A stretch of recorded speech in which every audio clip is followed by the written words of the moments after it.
Bom, pessoal, eu vou continuar falando sobre o ciclo ideal de Rankine, tá? Agora a gente vai ver algumas modificações nele, como tornar ele um pouco mais próximo do ideal, né? E o que isso acarreta na nossa formulação aqui. Na verdade, não complica muito as coisas, não é relativamente simples, tá?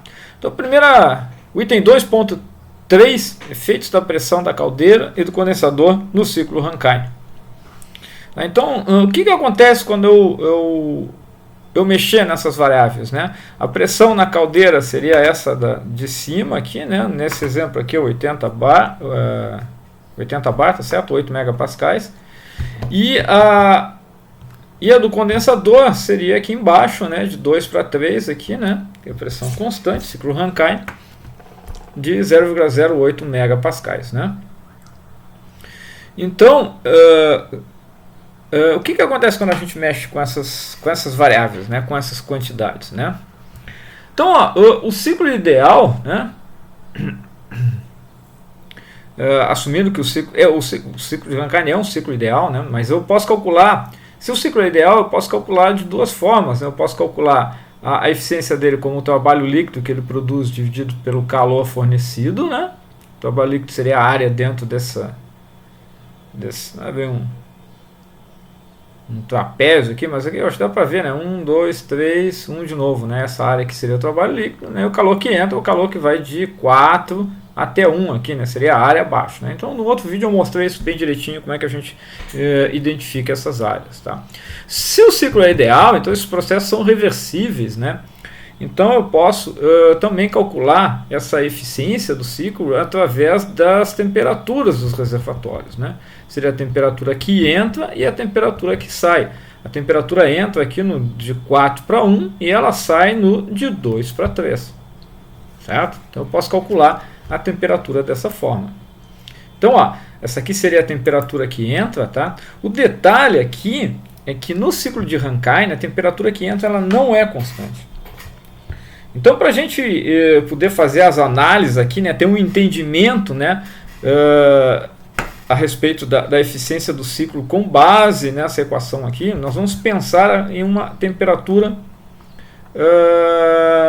média aqui, né, que seria uma média, né, dessa temperatura que entra aqui. Estou chutando aqui, estou aproximando aqui como sendo uma temperatura média. No ciclo de Carnot é mais fácil, né? Depois eu vou mostrar também um outro slide, né? No ciclo de Carnot a temperatura que entra é constante, assim como a temperatura que sai. Tá?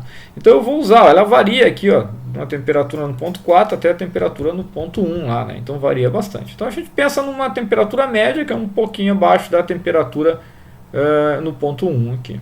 Tá? E a temperatura que sai é a temperatura do condensador, né? Essa linha verde aí, eu acho que aí não tem problema nenhum, ela vai ser sempre constante nesse ciclo ideal de Rankine. Tá? O que acontece quando a gente começa a mexer com essas temperaturas, né? Note que baixando-se a pressão no condensador, a temperatura de saída diminui, aumentando assim o rendimento do ciclo. O truque aqui é o seguinte, eu vou manter constante a temperatura que entra, né? Então esse cara aqui eu vou manter constante. E a temperatura de saída, no caso do condensador, eu vou baixar, né?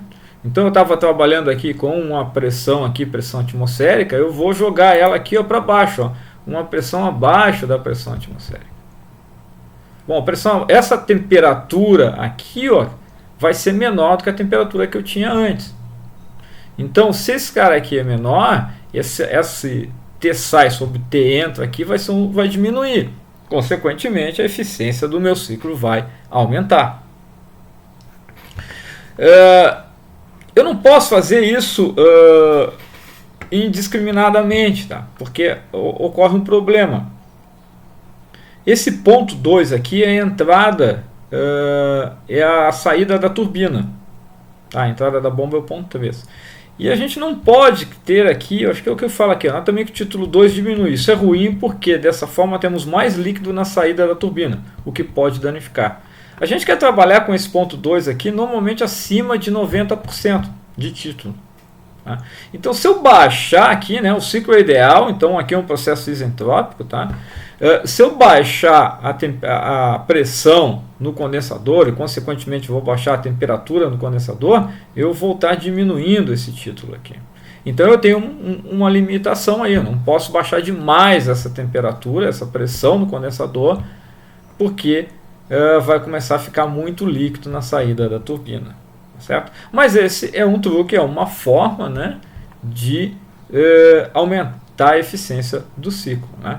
Importante aqui que vocês entendam o que está acontecendo. Né? Ó, baixou a temperatura no condensador, o condensador está trabalhando a uma temperatura mais baixa, sei lá, é um dia mais frio no inverno, o que vai acontecer com a eficiência do ciclo? Vai melhorar.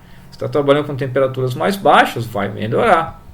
Aumentou a temperatura, bom, então a eficiência do ciclo começa a ficar prejudicada nesse sentido. Tá? Então, sempre olhando para essa equação aqui. Né? Mas não dá para olhar para as áreas enganam. Tá? É difícil você olhar. Podia pensar aqui na área do trabalho, na área do calor, aqui, né?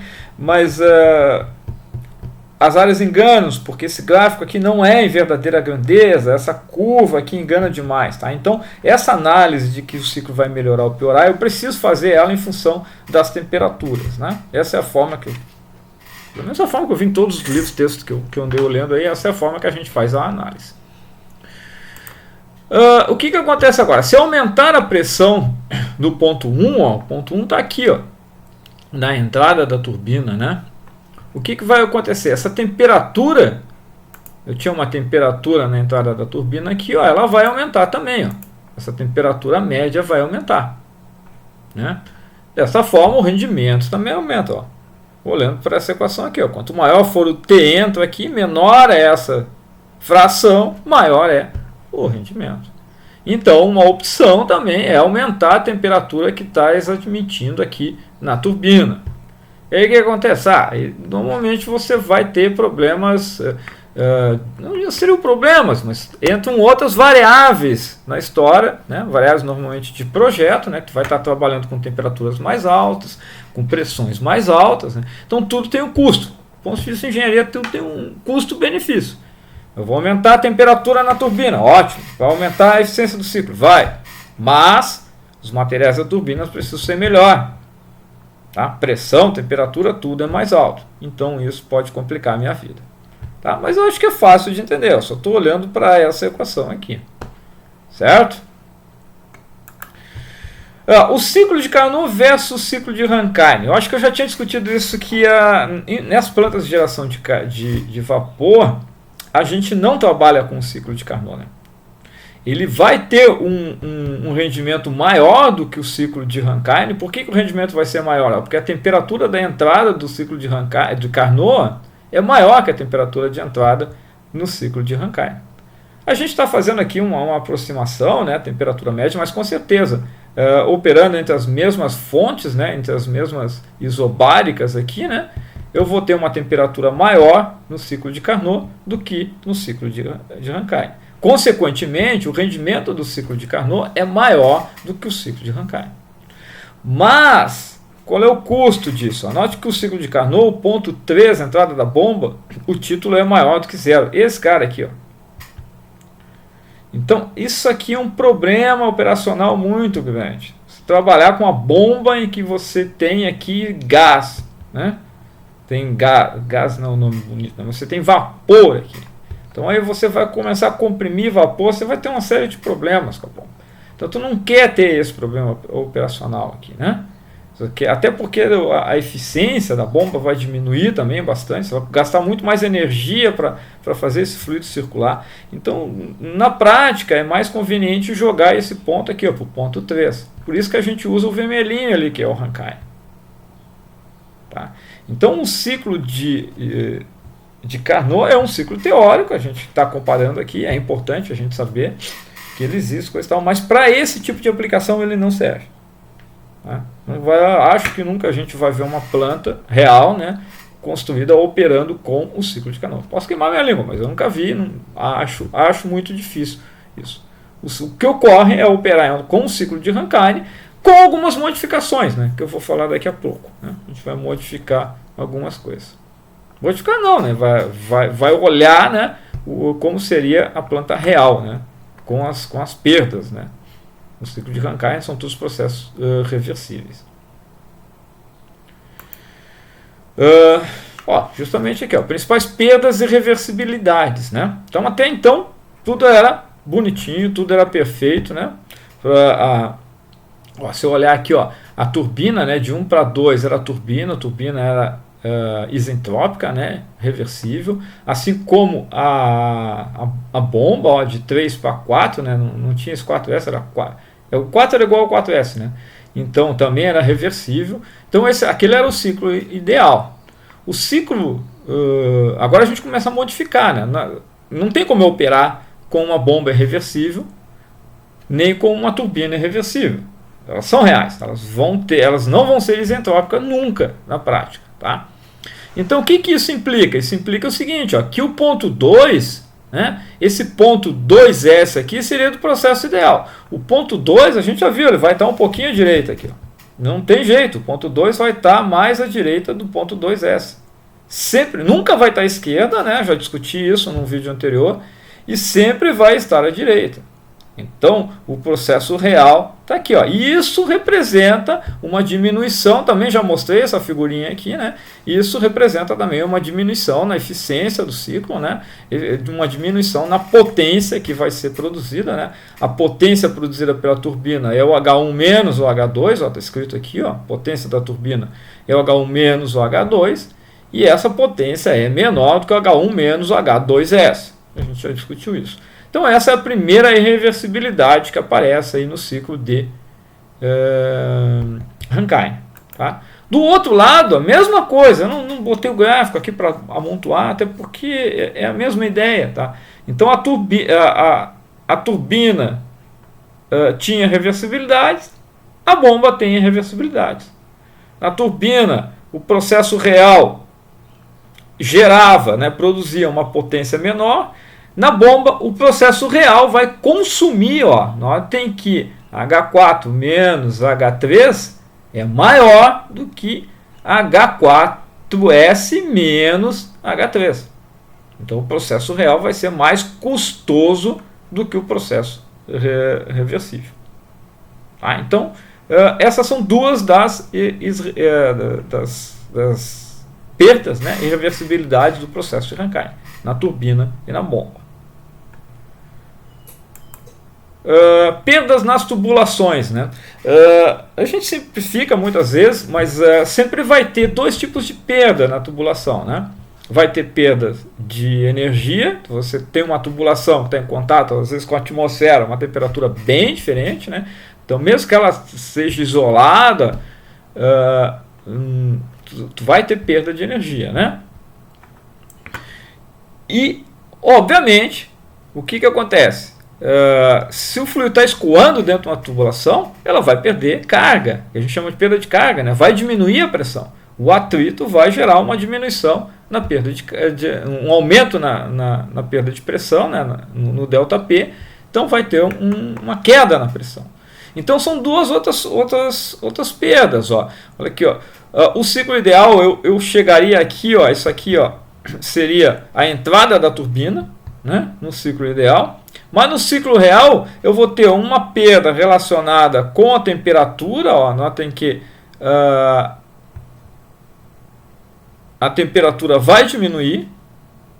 E uma perda também relacionada com a pressão. Eu não estou mais na mesma pressão, né? Eu poderia simplesmente diminuir na mesma pressão. Não, eu mudei de pressão, porque teve uma perda de carga na tubulação. Então a pressão que realmente vai chegar da entrada da turbina é diferente dessa aqui, que é da saída do gerador de vapor. Então tem uma pequena perda de pressão e tem também uma perda de temperatura, de A para C, a perda de temperatura. Tá? Então são coisinhas que são sempre coisinhas que são irreversíveis, irreversibilidade, coisas que você vai perder. O processo real tem essas características. Tá? Isso complica a minha análise? Não complica a minha análise, tá? Eu só vou ter que medir, eu tenho que ter essas informações, né? Dá para adivinhar quanto você perdeu, né? E não é o objetivo aqui sair calculando perda de carga em tubulação, não é isso, né? Então para nós aqui eu teria que ter essas informações, qual é a temperatura que saiu da, da caldeira e qual é que chegou na turbina. Se eu tiver essa informação, está tudo ok. Qual é a pressão de saída da caldeira e qual de chegada na turbina. Está tudo certo. Tá? Tem que ter mais informação só, né? Perdas no condensador. O condensador tem uma característica importante, né? Claro, você vai ter uma perda de carga, eu nem coloquei aqui na verdade, né? Mas você pode, no caso real, você entraria com uma pressão aqui, chegaria numa pressão mais baixa lá na saída do condensador. Mas o que está mostrando aqui é um recurso que se usa, ó, resfriamento abaixo da temperatura de saturação do líquido. Né? Isso aqui é um recurso muito utilizado. Por quê? Porque tu não quer de jeito nenhum operar com vapor na tua bomba.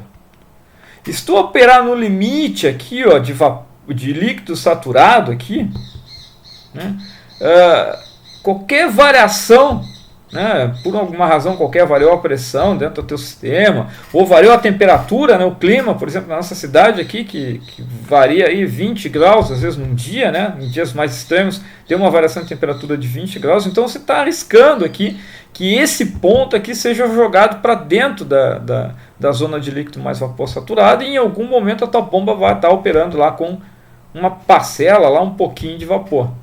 Então o que se faz? A gente joga a saída a entrada da bomba, né, a saída do condensador a uma temperatura abaixo da temperatura de saturação. Tá? E isso gera uma perda, né? É mais calor que você vai ter que botar no fluido depois, né, de volta, e vai ter essa é a principal, né? Aumenta o calor necessário que você vai ter que jogar na água depois, né?